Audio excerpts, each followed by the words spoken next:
नमस्कार दोस्तों।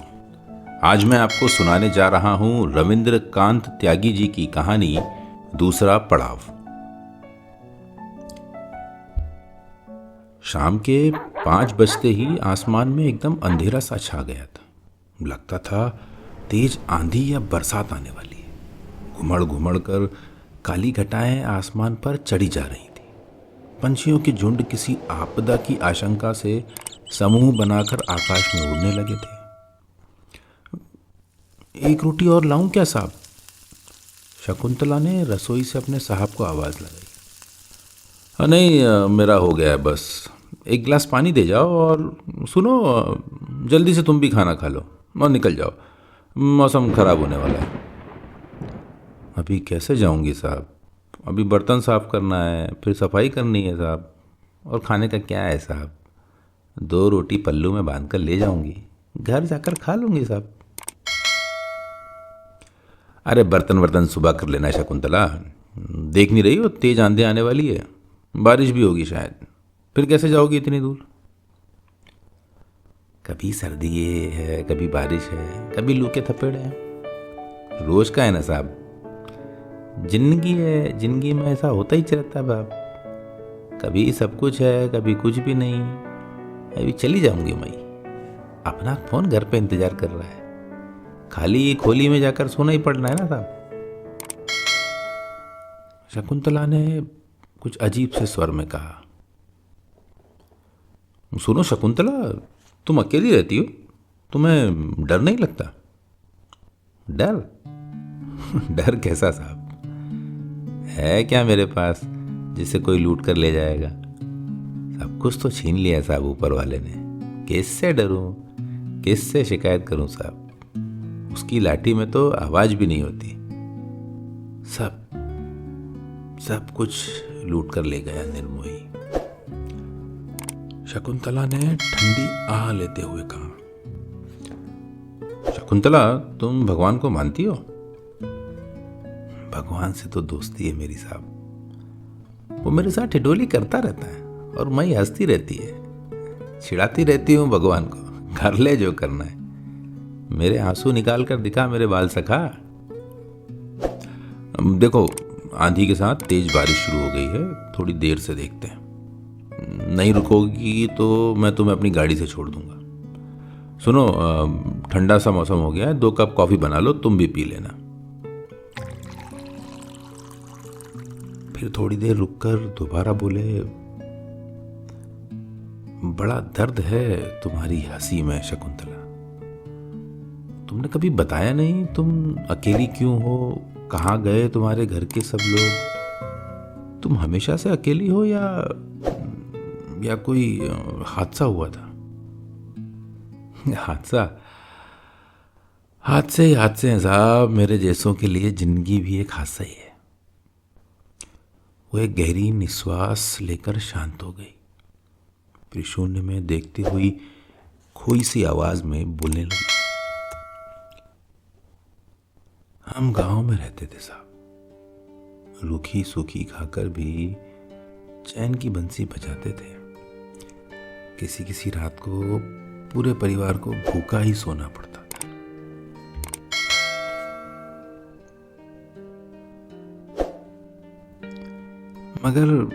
मगर उस उम्र में क्या फर्क पड़ता था? सपने देखने की उम्र होती थी। जिस दिन भूखे सोना पड़ता उस दिन सपने में पकवान मिलते थे खाने को।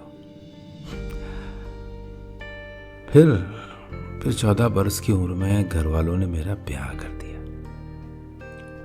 लगभग 55 साल की उम्र का काम करने वाली शकुंतला क्षितिज में देखते हुए यादों में डूबी हुई कुछ सोचती सी बोले जा रही थी।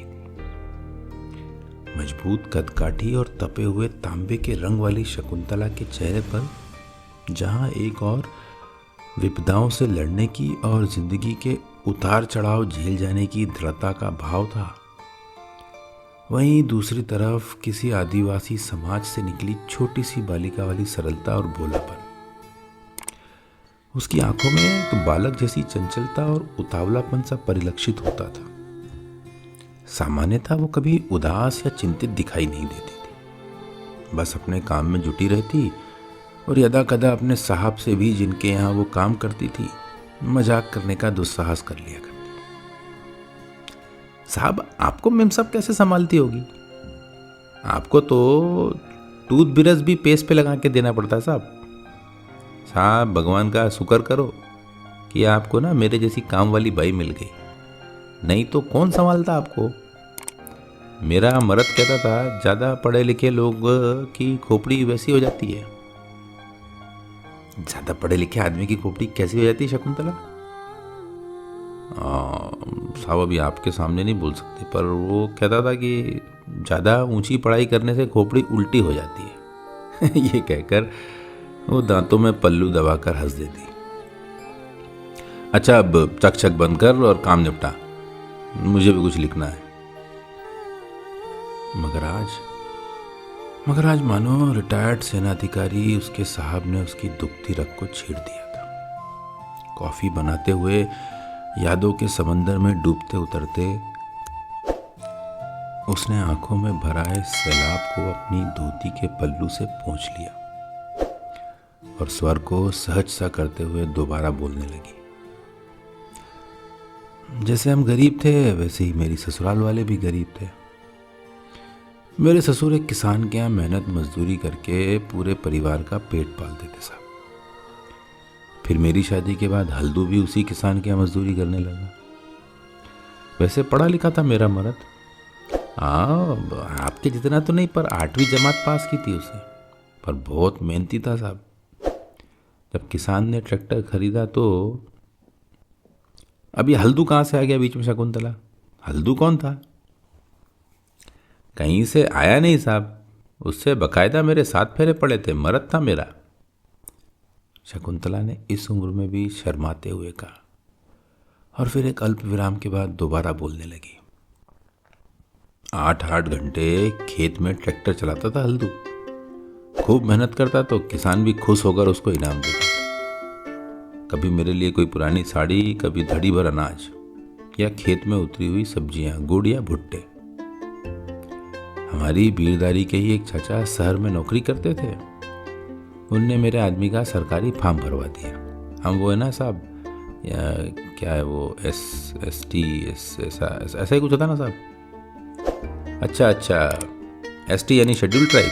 हाँ, तो उससे क्या? ओह, रिजर्वेशन से। हाउ साहब, फट से मेरे आदमी को शहर में ड्राइवर की सरकारी नौकरी मिल गई। फिर तो साहब बस पूछो ही मत, मैं भी मेम साहब बन गई थी, रानी थी अपने घर की। मेरा आदमी तो लट्टू था मेरे ऊपर, बहुत प्यार करता था मुझे। नई नई साड़ी ला कर देता, कभी कभी अपने साहब की गाड़ी में घुमाने ले जाता, आइसक्रीम खिलाता और गोलगप्पे। जिंदगी इतनी खूबसूरत होती है तभी पता चला मुझे। होली दिवाली पर मैं अपनी खोली को खूब सजाती, नए नए पकवान बनाती। उसे सरकार से इतने पैसे मिलते कि चारों के चारों और खुशियां भरी रहती साहब, खुशियां ही खुशियां। उसका स्वर भीग गया, वो शांत हो गई। कुछ पल बाद उसने दोबारा बोलना शुरू किया। बस उसके घर आने का कोई टेम नहीं था साहब। कभी जल्दी छुट्टी मिल जाती तो 5 बजे ही घर आ जाता और कभी कभी रात के 10 बजे आता। उसके लिए बढ़िया तरकारी बनाकर रखती मई, और जब वो नौकरी से लौटता तो मुझे बहुत प्यार करता था। कभी अचानक जल्दी आ जाता तो बोलता, सक्कू आज साहब ने गाड़ी दी है, चल जल्दी तैयार हो जा, फिल्म देख कर आएंगे। मैं बोलती, खाना तो खा लो। तो कहता, अरे बना कर रख, रास्ते में तेरे हाथ से खा लूँगा। और मैं उसे एक एक निवाला अपने हाथ से खिलाती और वो गाड़ी चलाता रहता। फिर कहाँ गया तेरा हल्दू? फिर एक दिन गाड़ी चलाते चलाते दूर चला गया साहब, इतनी दूर कि वहां से कोई नहीं लौटता। गहरी उदासी में डूबकर शकुंतला चुप हो गई।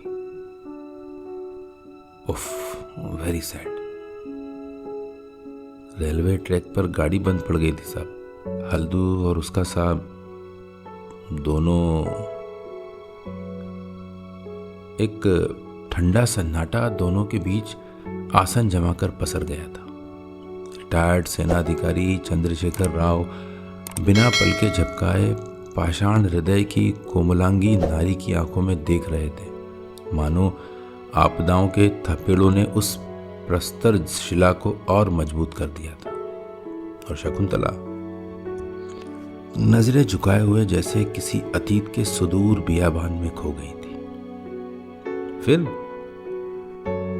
शकुंतला को राव साहब की हिमशिला सी जमी हुई आवाज जैसे किसी दूर की घाटी से आती हुई सुनाई दे रही थी। तब से इतने बरस से तुम अकेले जिंदगी गुजार रही हो शकुंतला? नहीं साहब, हल्दू चला गया, मगर मुझे जीने का एक बहाना दे गया था साहब। मेरी कोख में जिंदगी के बहुत बरस मुकेश ने बड़ा सुख दिया साहब। उसकी मुस्कान में, बदन की महक में, चाल में, ढाल में मुझे हल्दू दिखाई देता था। फिर वो बड़ा हो गया। काश मेरा बच्चा हमेशा बच्चा ही रहता, कभी बड़ा नहीं होता। ओह, फिर वो अपनी बीवी बच्चों को लेकर तुमसे दूर चला गया होगा, जैसे मेरा बेटा अमेरिका में जाकर बस गया है। अब तो फोन का जवाब भी नहीं देता ना माकूल। मैं तो मौत से पहले ही मर गया उसके लिए। मेरा बेटा भी नहीं देता साहब फोन का जवाब, बहुत दूर चला गया साहब। फोन तो वहां तक पहुंचता ही नहीं साहब। पति की मौत के बदले नगर निगम में नौकरी मिल गई थी मेरे मुकेश को। फिर एक दिन उसने सीवर का ढक्कन उठाया और जहरीली गैस ने उसका गला घोंट दिया। दूर, बहुत दूर चला गया साहब, बहुत दूर। टेलीफोन भी नहीं मिलता, खत भी नहीं पहुंचता साहब, बहुत दूर चला गया। शकुंतला का चेहरा देखकर ऐसा लगता था कि उस पाषाण हृदय नारी में आंसुओं को भीतर ही भीतर पी जाने की अनोखी क्षमता है। शकुंतला को उदासी के अतिरेक में डूबते उतरते देख राव साहब अपने स्थान से उठे। उन्हें शकुंतला के कंधे पर हाथ रखा और न जाने क्या हुआ कि शकुंतला की आंखों में बरसों से भरा हुआ सैलाब फूट पड़ा। उसकी हिचकियां बंद गईं। वो जार जार विलाप कर रही थी। राव साहब ने एक गिलास पानी लाकर दिया। कुछ मिनट बाद शकुंतला शांत हो गई। तुम तो कहती थी भगवान से दोस्ती है मेरी, वो ठिठोली करता है और मैं हंसती रहती हूँ, चिढ़ाती रहती हूँ भगवान को। फिर आज तुम्हारे आंसू क्यों फूट पड़े शकुंतला? कोई कंधे पर हाथ रखने वाला नहीं था ना साहब? क्या हुआ? कंधे पर हाथ रखने वाला तो मेरा भी कोई नहीं है। मुझे देखा है कभी रोते? कर्नल कह तो गए, किंतु एक गहरा अवसाद सा दोनों के मध्य आकर बैठ गया। ऐसा लगा मानो युगों बीत गए हों और राव साहब वैचारिक अंतर्द्वंद झेलते हुए अपने अतीत के सागर में गोते लगा रहे थे। अनेक भाव उनके चेहरे पर आ रहे थे और जा रहे थे। यूं लग रहा था उन्हें कि वो एक विकराल मरुस्थल में प्यासे भटक रहे हैं। दूर दूर तक ना पानी है, ना सूखे ठूंठ की मात्र छाया। मर जाएंगे वो भटकते भटकते, मगर किनारा नहीं मिलेगा। उन्हें लगता कि वे अभी चिल्लाने लगेंगे, बचा लो मुझे इस बियाबान से, मुझे डर लग रहा है।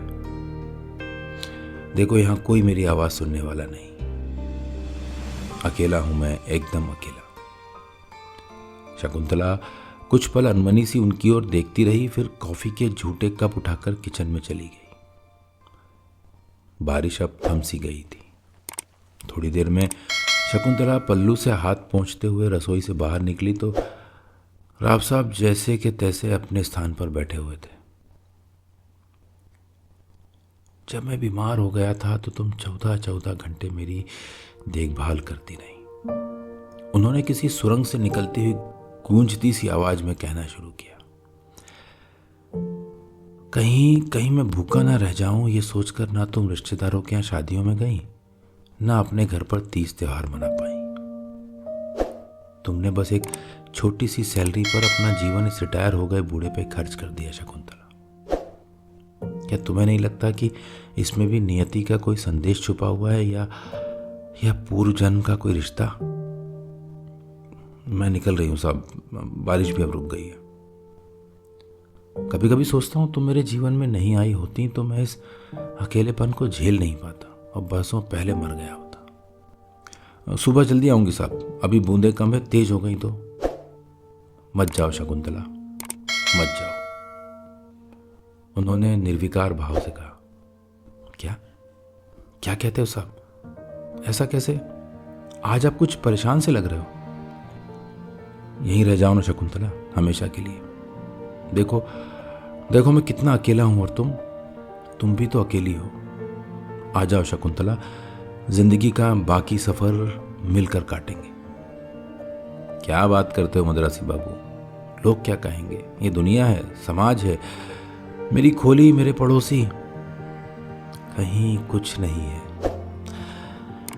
दूर दूर तक कोई नहीं है, सब छलावा है शकुंतला, भ्रम है हमारे मन का। अच्छा बताओ, 2 दिन तुम्हारी खोली का दरवाजा ना खुले तो कितने लोग आते हैं ये जानने के लिए कि शकुंतला बीमार तो नहीं है या भूख से अकेली मर तो नहीं गई। सारी दुनिया अपने में ही मगन है। 2 ढलती उम्र के लोगों के आंसू पोंछने वाला यहाँ कोई नहीं बैठा है। दैहिक आकर्षणों से दूर हो चुके परमात्मा के बनाए हुए 2 पुतले जिंदगी के आखिरी पलों में एक दूसरे के आंसू पोंछ लें तो जमाने को क्या एतराज होना चाहिए भला?